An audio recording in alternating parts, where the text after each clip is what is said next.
C'est la révélation de Christ en nous qui fait du christianisme une réalité vivante. Et l'expérience de Galates 2:20 en demeure à jamais la clé.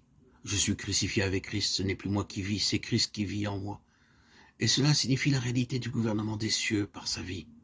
Paul est suffisamment explicite dans son exposé concernant les choses de l'esprit, 1 Corinthiens 2:9 et 2:14. Elles ne sont accessibles ni au sens ni à l'intelligence. Ces choses, dit-il, Dieu nous les a révélées par l'esprit, de même personne ne connaît ce qui concerne Dieu si ce n'est l'esprit de Dieu. 1 Corinthiens 2:10, 11. Pourquoi avons-nous reçu l'esprit sinon pour connaître les choses que Dieu nous a données par sa grâce? 1 Corinthiens 2:12. Et ce mot connaître sous-entend toujours quelque chose que nous avons à expérimenter.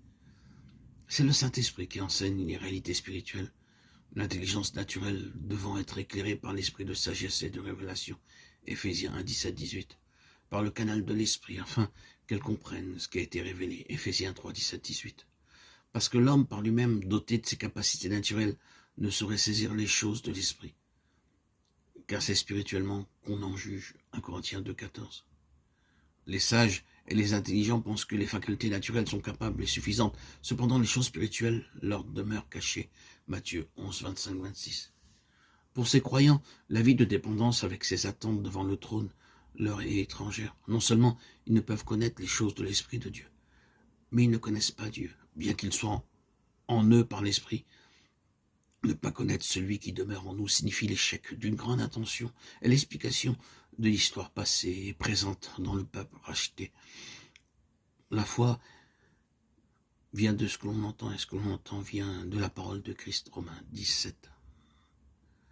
Il y a plusieurs façons d'entendre. Nous pouvons entendre avec réserve, avec des préjugés, avec un esprit critique, ou accueillir la parole avec joie, comme les Thessaloniciens, 1 Thessaloniciens 1:6.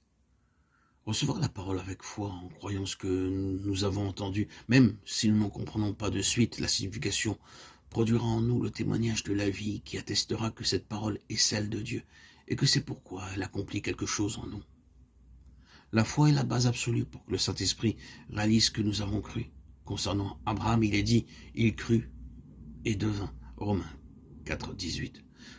Mon fils, donne-moi ton cœur et que tes yeux se plaisent dans mes voies. Proverbe 23:26. Dieu n'a jamais contraint personne à croire. Si nous voulons devenir des gens de foi et connaître le Dieu vivant, Dieu doit nous posséder pour lui-même, être entièrement à lui, sans limitation, sans aucune réserve.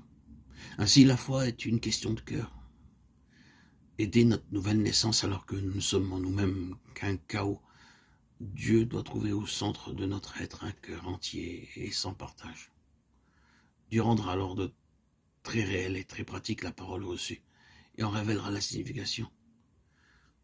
Israël manqua le but à cause de son incrédulité, parce qu'elle procédait de leur cœur qui n'était pas entier, une race dont le cœur n'était pas ferme, psaume 118:8. Cette incrédulité est en nous à cause du premier homme qui eut foi au mensonge. La foi en Dieu demande un cœur tout entier à Dieu, afin que la foi chasse l'incrédulité.